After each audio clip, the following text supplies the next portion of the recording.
Show committed to equipping you to hone your media skills better to stand out from the crowd as a go-to expert in your field. Each week, Rich Bontrager interviews top leaders, influencers, authors, speakers, podcasters, and media professionals about how to leverage media best to help you shine brighter on camera and stage as a go-to expert. Now, here's your host, The Trigger, Rich Bontrager. Well, welcome back for another edition of How the Rock to the Stage, The Trigger, Rich Bontrager. It's Wednesday night, 7 o'clock, and we're all gathered back around together because, yes, my passion is to help you shine on camera and shine on stage. It's all about you and your brand authority, and I love having different guests from all walks of life and different parts of the world now. Part of the fun of doing this streaming content, I can go to anywhere in the world and have great conversations. Tonight, we're literally on Wednesday Night Live talking on Thursday morning to Australia. How cool is that? Right there. You know you want to stick around for it. Tonight, we're going to talk about some business sense, not just how to do the presentation, the marketing, and those things. We're going to talk about the money side here tonight. And it's going to be 9 secrets to grow a business successfully. Who doesn't want to know how to grow their business successfully? I know I do. So we got a great guest coming up. Also, we do want to mention we are proud to be sponsored by the National Speakers Association, the NSA, and I have a long-standing relationship, and it's great to be able to have them sponsor this show while I also host and work with them on their Behind the Stage show. So it's a great relationship. Thank you to the National Speakers Association to making this all possible here tonight. Tonight, it is about those 9 secrets, and let me give a little proper introduction to our guest from down under tonight, Athin Cassiotis. He is a business growth expert, investor, international speaker, coach, mentor, consultant, and podcast host. He helps business owners grow and scale their business to create wealth and freedom in their life. Athin hosts the Business Growth Show, where he interviews successful entrepreneurs and celebrities, including Jay Abram, Bruce Buffer, Nick Bell, and many, many others. He has spoken on stage in front of 1,000 people and 2,500 people in Los Angeles, along with many stages in Australia. And he has personally worked with many of Australia's biggest brands, including Kmart, Target, Westfield, Catch, Kohl's, and the Department of Defense. But if you ask him about it, they'll have to kill you. So here is Athin Cassiotis. Athin, great to see you tonight. Yeah, awesome. Thanks for having me here, Rich. I'm sure it's going to be a great show for everyone today. Just so everyone's aware, you're Thursday morning and we are Wednesday night. Does that ever confuse you doing your show? It's an interesting one. I like to think that we're a bit ahead of you guys in the US as a bit of a joke, but being in the future, I can let you know what's coming your way.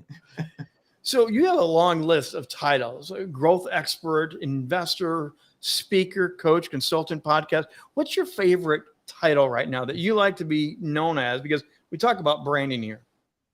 Yeah, I love it. I think business growth expert, I think is the most one because I really love business. It's one of those things where, I had my other business, people would come to me asking me questions. So I'm like, why don't you do this, this, and this? And I find that my brain, I have a very good memory and I'm very good at connecting dots between things and strategizing on stuff. So if you ask the right question to me, I'm able to access the information from my own experience, from my own coaches and mentors to do that and really help you to take it to that next level. I really love it. It just comes naturally. So that's why, I created that business and really love helping business owners. Do you come from a business family background? How did you fall in love with business?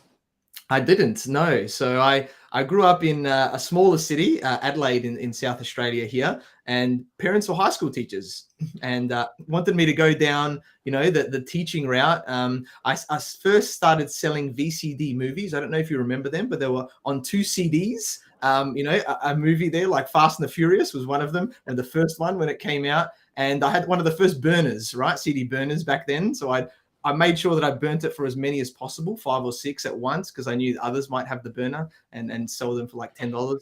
But basically, didn't like school. I ended up dropping out of school, which my parents didn't like, and then got a job at a young age and worked my way up in that company, did a lot of great things. And then the head office in Sydney tapped me on the shoulder and said, hey, we want you to move to our head office and be the middleman in our national business development department and do a lot of cool things there. And, worked on a lot of tenders, a lot of BD stuff, and really loved it then, and realized that, I didn't have a degree. I worked my way up, and all these people were talking about their degrees, and I thought maybe I needed something. Even it was very challenging for me to study.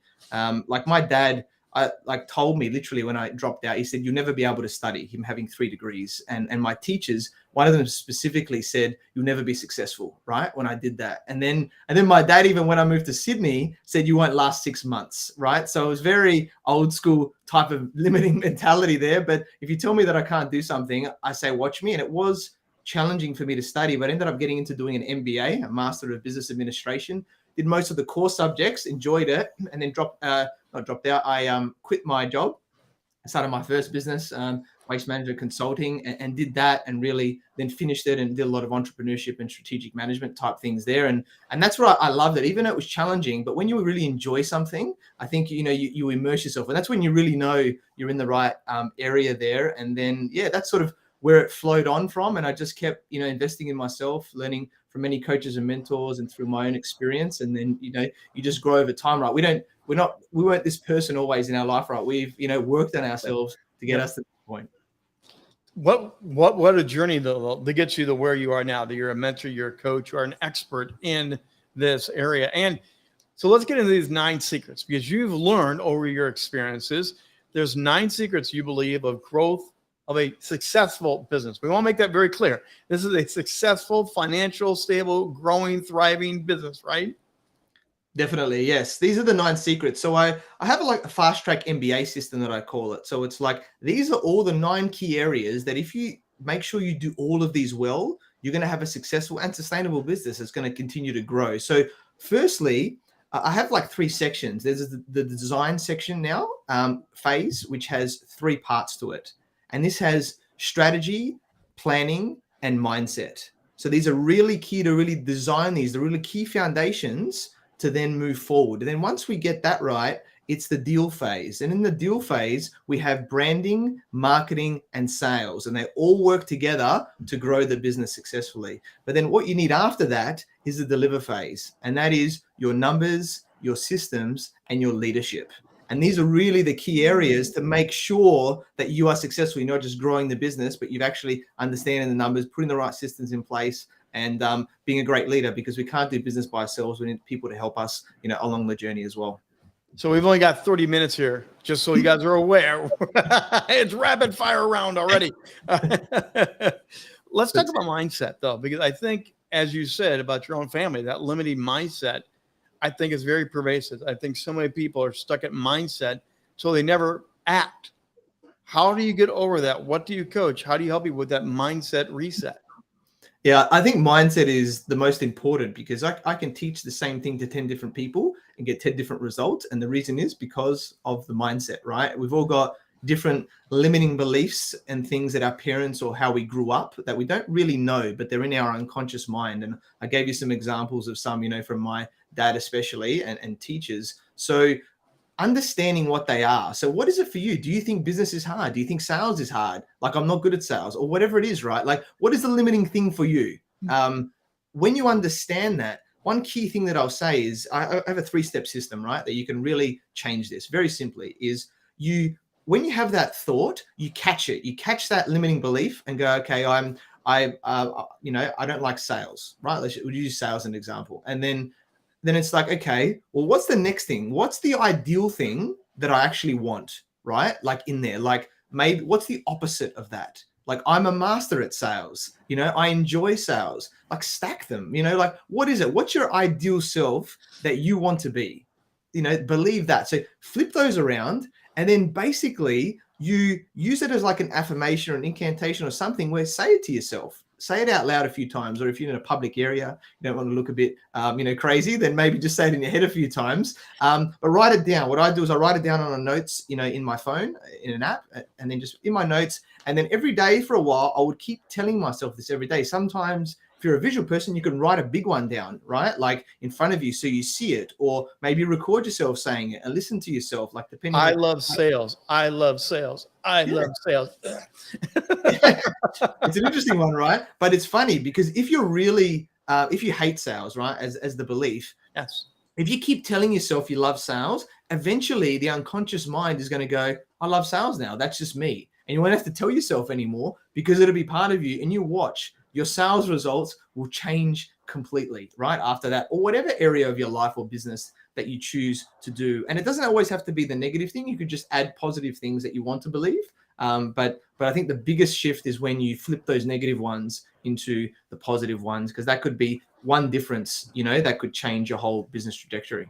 I can remember my first personal job, paper boy in Indiana. I loved making money. I loved delivering the papers. I loved getting the Christmas goodies from all my people. I hated knocking on the door and asking them to pay me. I hated the fear of, we had these little tear-off books, and I had to get them a little ticket that they paid me, that proved they paid me. Hated that. I love the money, man, but I just hated the knock on the door. I could have used you about, 40 years ago. Yeah. And it's a great point, right? Because I did a bit of door-to-door sales as well. And I think that's very big character building. I did that towards the start of my business journey, because you get a lot of no's, right? In that time, you really have to be okay with that. And most people can't do that. So doing that for at least 6 months, I think is great, because eventually you're conditioned to be like, it's okay, I'll just keep going. You got to really, get yourself in that frame of mind that I just one more, it's going to come. And then eventually you start to make things work, because you have to tell yourself, what you want to do and what you want to create. And that's what I would do, as another tip is I'd go into meetings before I go into it, and I tell myself what's going to happen. I'd go into these big companies, Westfield and Kmart and Target and that. And I'm like, I'm going to go in there. I'm going to do this. They're going to love me, whatever it is that I feel like telling myself. So when I walk into these meetings or before a podcast interview or whatever it is, right, that you do, go in with confidence, because people feel that, right? I love that. Again, believe it, see it, step into it, create it. It's that whole philosophy of doing that over and over and over again, whatever aspect of life.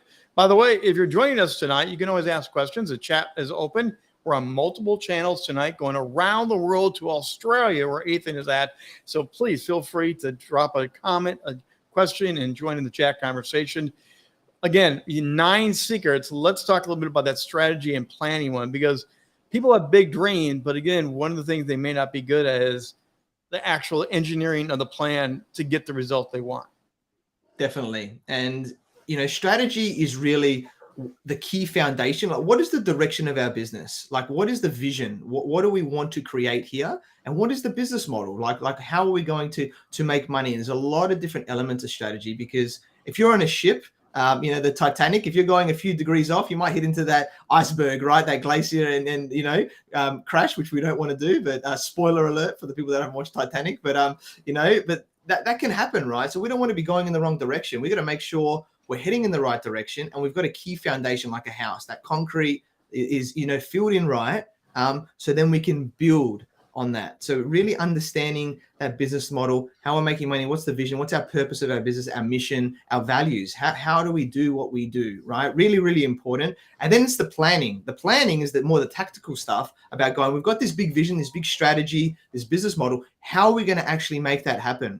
What are the things that we need to do on a daily, a weekly, a quarterly, a yearly thing? And thinking into the future more as well, like what's the ideal outcomes that we want to achieve? And then we work backwards. Let's go back to like 90-day plans and work it back into weeks and days. So we're not just doing the standard things in business. We're actually doing the things that's going to grow the business, right? It's not just doing the technical thing. Like if you're a plumber, you're unblocking drains. It's like, how am I creating partnerships, or how am I growing the business to get more clients, or how am I putting systems in, the planning stuff, depending on where you're at in your business.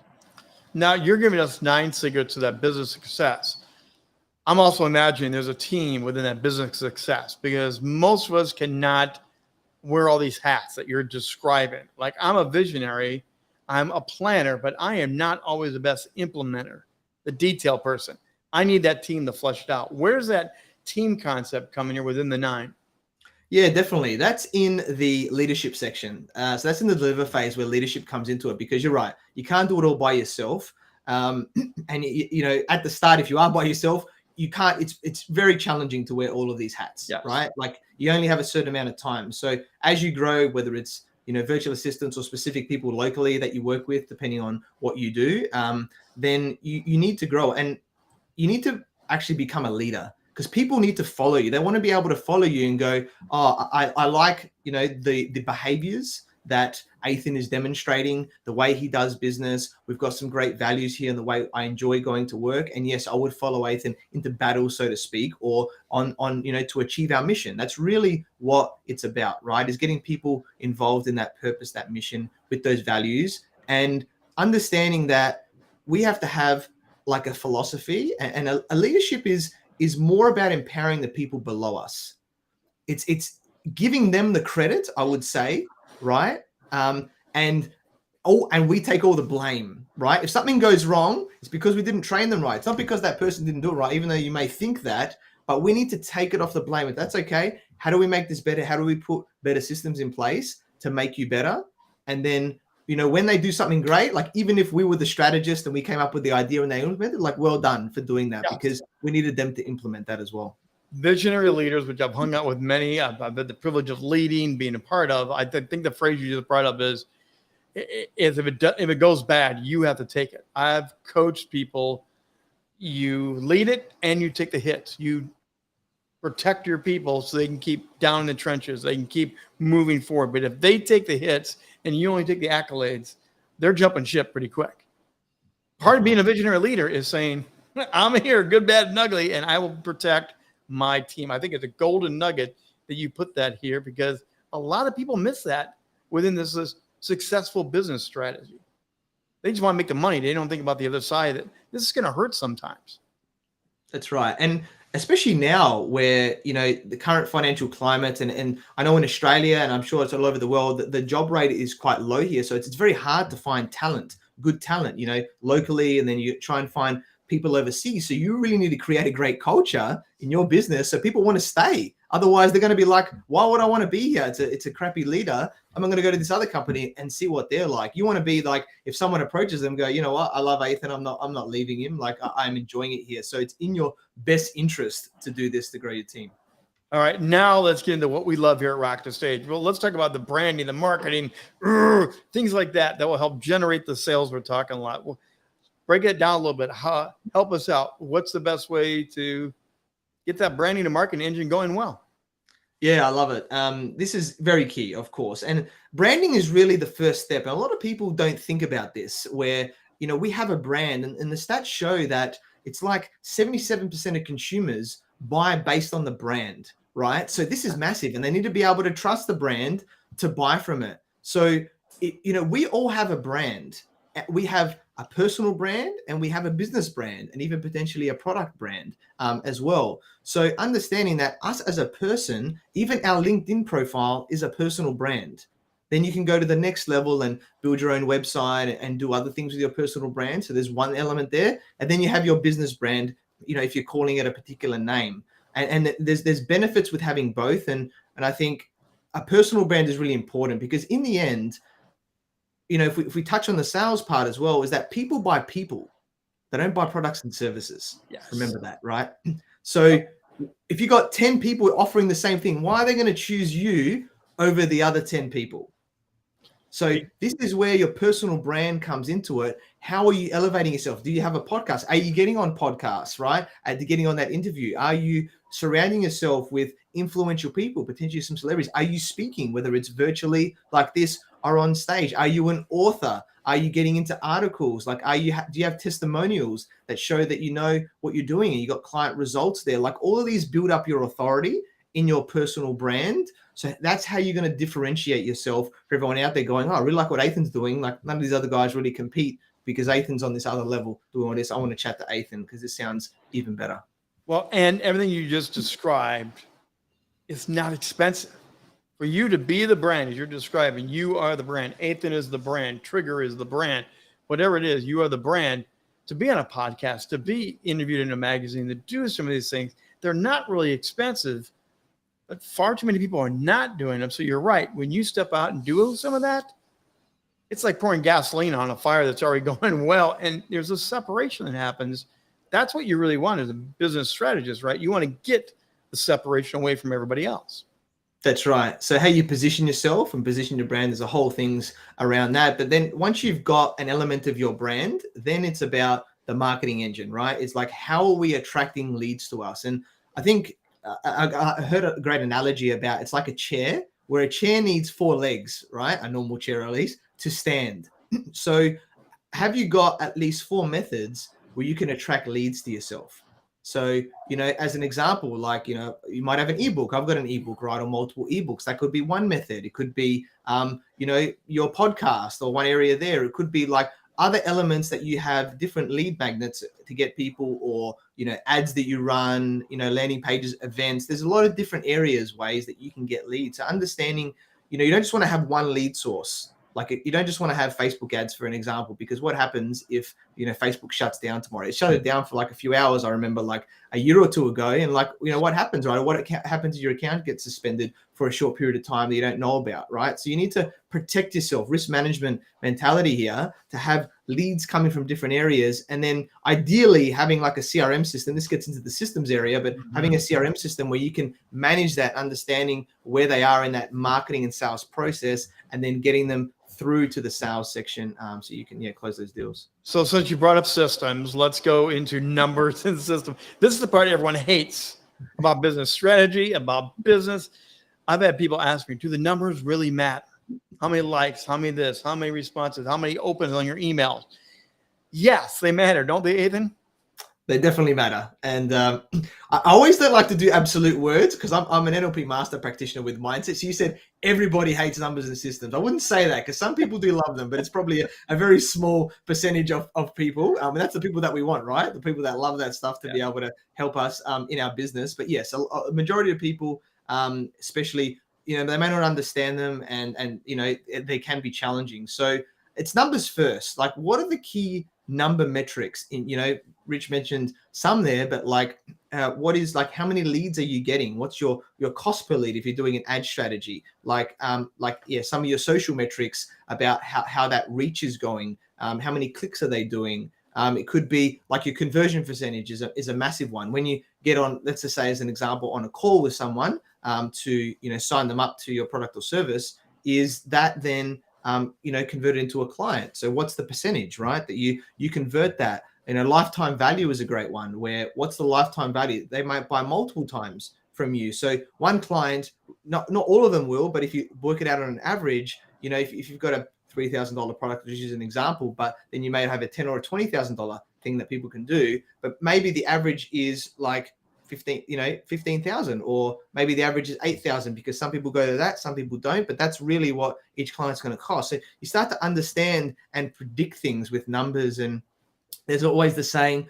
what gets measured gets managed, or what gets, and then what gets managed really gets improved, right, at the same time. So you got to know what your baseline numbers are, and then go, okay, where's the issue in this process? Understand your client journey and go, what numbers are we not hitting? What numbers do we need to hit? Reverse engineer it, right? If we need to make $100,000, $1 million, $10 million, whatever the number is, how much do we need to sell, right, in there? And then go, okay, well, how many leads do we need? What's our conversion? You can really work it all the way back to the start of the process, and then go, well, we need to get this much into the funnel, so to speak, or into the process to do that. And then it's, working with those systems there. So that's the numbers side of things. And then, with systems, it's about understanding, well, yes, we can get people to do stuff for us, but let's automate things. Let's get processes in place. Let's get software systems to be able to do a lot of the heavy lifting for us. Because, it's going to be a lot cheaper for us. Instead of hiring 10 people in our business, we could hire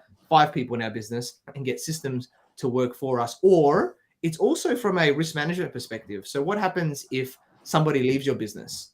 Do you have processes in place that somebody can easily step in and do that and follow those processes? Or is it just in everybody's head, and then that way you could be screwed, right? If people leave your business. So understanding that you've got to, record all of these processes and systems in your business and go, okay, what's the software tools out there that's going to help me? I mentioned, CRMs. You probably want a project management system to manage your tasks, with your team like that as well. Electronic signatures. There's so many different types of systems out there. Obviously an accounting system, you need that helps with your numbers as well, because you can run your profit and loss reports, your balance sheets, and your cash flow statement reports. You have to work it out manually and do all of that. So there's a lot there, but think about this is really where the key is, because when you start looking at these numbers, then you can go, okay, I need more of this. How do I get more of that? And where you focus your time and energy. And one of the numbers you didn't mention, but I think it's becoming more and more important, how many touches, Zoom meetings, emails to get a close? How long of a journey is that customer journey now? If you can figure out what that customer journey is, you can set your people up knowing that it's 3, that it's 5. Do you work with that a lot? Do you help people understand that there is a number for their industry, for them, that can help them? Or is that not a heavy factor for what you do? Yeah, definitely. It is a great point in the journey. The touch points are there. And the stats are showing that we need more touch points now to build, the like, know, and trust, especially factor there. So gone are the times where it was like 3 to 5. They're saying it's potentially 20 touch points, right? That we need before someone buys with us. So just someone, because they liked our posts and then, we got on the phone with them or a Zoom call, doesn't mean that they're going to buy from us straight away. They need to see multiple posts on social media, to see multiple emails, that maybe you're messaging them back and forth. Maybe you're having multiple conversations, or by the time you get them into that conversation, that first one, you've had so many touch points in there that they're like, okay, yeah, cool. I trust Athin now, Rich now. And, with everything like that, I see what they're doing. So definitely measure that in your process. And I was talking about that client journey, because it's like going out on a first date with someone, right? Where most people don't want to sleep with the person on their first date because they look, it's like, this is not really a long-term thing. Some people might like that, but most people will not do that. And it's a bad strategy, I think, if you want a long-term relationship with someone. Whereas you want to wine and dine, you want to go out a few times, you really want to get to know them a little bit first, and then you might think about sleeping with them and having a long-term relationship. It's the same in business. You must have watched my 2 p.m. live today, but that's almost right out my 2 p.m. live. Congratulations. You did your research well today. Let's talk about leadership, because it all rises and falls.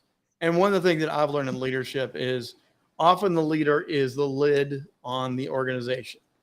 Often, as much as we want to lead, we limit it, we hold it down, we don't lead well, we don't communicate well. Talk about the importance of leadership in growing and scaling a great business.